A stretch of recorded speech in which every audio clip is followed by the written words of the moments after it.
তুমি কি কখনো ভেবেছো যে বিশাল আকাশ ছোঁয়ার পর্বতগুলো আমরা দেখি সেগুলো কিভাবে তৈরি হয়েছে? পর্বত কিন্তু একদিনে, এক বছরে, এমনকি এক শতাব্দীতে তৈরি হয়নি।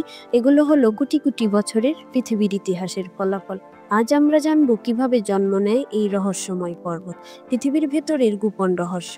আমাদের পৃথিবীকে বাইরে থেকে শক্ত মনে হলেও আসলে ভেতরে আছে আগুন আর গলিত পাথর, যাকে বলে ম্যাগমা। পৃথিবীর বাইরের অংশটা হলো আর্থ ক্রাস্ট, আর এটা অনেকগুলো বড় বড় টুকরো দিয়ে তৈরি। এই টুকরোগুলোকে বলে টেকটোনিক প্লেটস। এগুলো বিশাল আকারের ভাসমান প্লেট, যা সবসময় আস্তে আস্তে নড়াচড়া করছে, কখনো একে অপরের সঙ্গে ধাক্কা খায়, কখনো আলাদা হয়ে যায়। পর্বত তৈরির তিনটা প্রধান উপায়। নাম্বার 1, প্লেটের সংঘর্ষে। যখন দুইটা টেকটোনিক প্লেট একে অপরের সঙ্গে ধাক্কা খায়, তখন জমি চেপে চেপে উপরে উঠে যায় আর তৈরি হয় ভাঁজ করা পর্বত।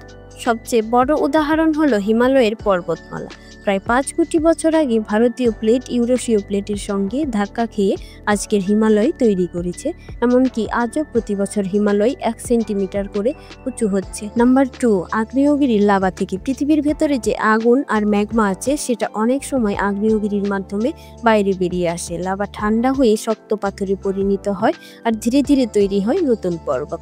উদাহরণ, জাপানের বিখ্যাত ফুজি পর্বত বা ইতালির ভিসুভিয়াস। নাম্বার 3, ক্ষয় আর ভাঙনের ফলে। কখনো কখনো নদীর পানি, বাতাস আর বৃষ্টি জমি কাটতে কাটতে ছোট বা বড় উঁচু টিলা পর্বতের মতো আকার তৈরি করে।